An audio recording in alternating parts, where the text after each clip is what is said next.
Markus pasal 1. Yohanes Pembaptis. Inilah permulaan Injil tentang Yesus Kristus, Anak Allah, seperti ada tertulis dalam kitab Nabi Yesaya.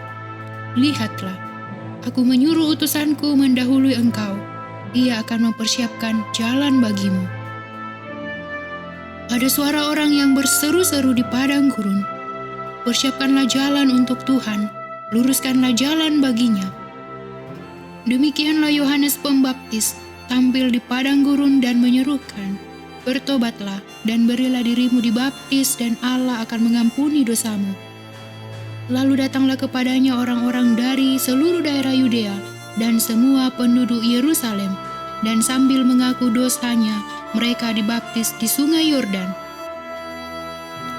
Yohanes memakai jubah bulu unta dan ikat pinggang kulit, dan makanannya belalang dan madu hutan. Inilah yang diberitakannya. Sesudah aku akan datang, ia yang lebih berkuasa daripadaku, membungkuk dan membuka tali kasutnya, pun aku tidak layak. Aku membaptis kamu dengan air, tetapi ia akan membaptis kamu dengan Roh Kudus. Yesus dibaptis Yohanes. Pada waktu itu datanglah Yesus dari Nazaret di tanah Galilea, dan ia dibaptis di sungai Yordan oleh Yohanes. Pada saat ia keluar dari air, ia melihat langit terkoyak, dan roh seperti burung merpati turun ke atasnya. Lalu terdengarlah suara dari surga, "Engkaulah anakku yang kukasihi, kepadamulah aku berkenan." Pencobaan di padang gurun. Segera sesudah itu roh memimpin dia ke padang gurun. Di padang gurun itu ia tinggal 40 hari lamanya, dicobai oleh iblis. Ia berada di sana di antara binatang-binatang liar, dan malaikat-malaikat melayani dia.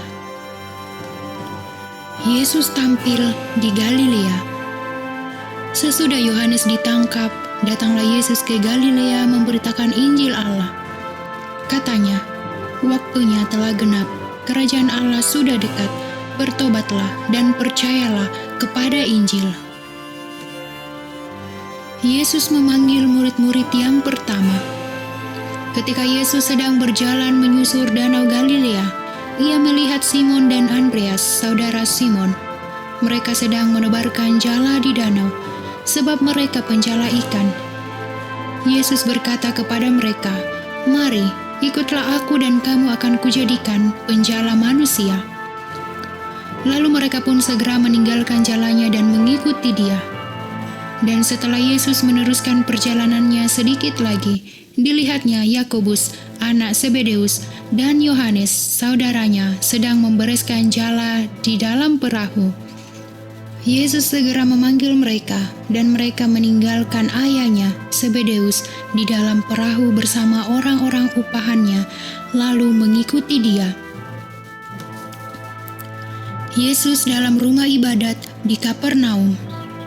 Mereka tiba di Kapernaum setelah hari Sabat mulai.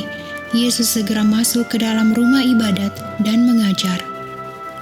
Mereka takjub mendengar pengajarannya, sebab ia mengajar mereka sebagai orang yang berkuasa, tidak seperti ahli-ahli Taurat. Pada waktu itu di dalam rumah ibadat itu ada seorang yang kerasukan roh jahat. Orang itu berteriak, "Apa urusanmu dengan kami, hai Yesus orang Nazaret? Engkau datang hendak membinasakan kami? Aku tahu siapa engkau, yang kudus dari Allah."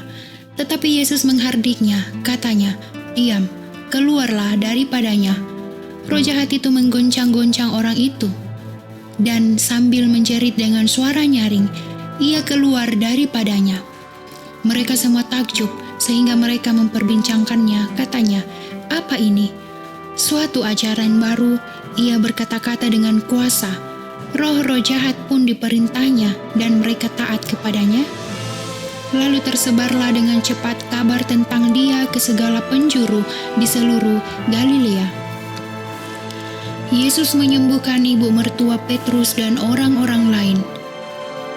Sekeluarnya dari rumah ibadat itu, Yesus dengan Yakobus dan Yohanes pergi ke rumah Simon dan Andreas. Ibu mertua Simon terbaring karena sakit demam. Mereka segera memberitahukan keadaannya kepada Yesus. Ia pergi ke tempat perempuan itu, dan sambil memegang tangannya, ia membangunkan dia, lalu lenyaplah demamnya. Kemudian perempuan itu melayani mereka. Menjelang malam, sesudah matahari terbenam, dibawalah kepada Yesus semua orang yang menderita sakit dan yang kerasukan setan. Maka berkerumunlah seluruh penduduk kota itu di depan pintu. Ia menyembuhkan banyak orang yang menderita bermacam-macam penyakit dan mengusir banyak setan. Ia tidak memperbolehkan setan-setan itu berbicara, sebab mereka mengenal Dia. Yesus mengajar di kota-kota lain. Pagi-pagi benar, waktu hari masih gelap, ia bangun dan pergi keluar. Ia pergi ke tempat yang sunyi dan berdoa di sana. Tetapi Simon dan kawan-kawannya menyusul dia. Waktu menemukan dia, mereka berkata, "Semua orang mencari engkau." Jawabnya, "Marilah kita pergi ke tempat lain, ke kota-kota yang berdekatan, supaya di sana juga aku memberitakan Injil, karena untuk itu aku telah datang." Lalu pergilah ia ke seluruh Galilea dan memberitakan Injil dalam rumah-rumah ibadat mereka dan mengusir setan-setan.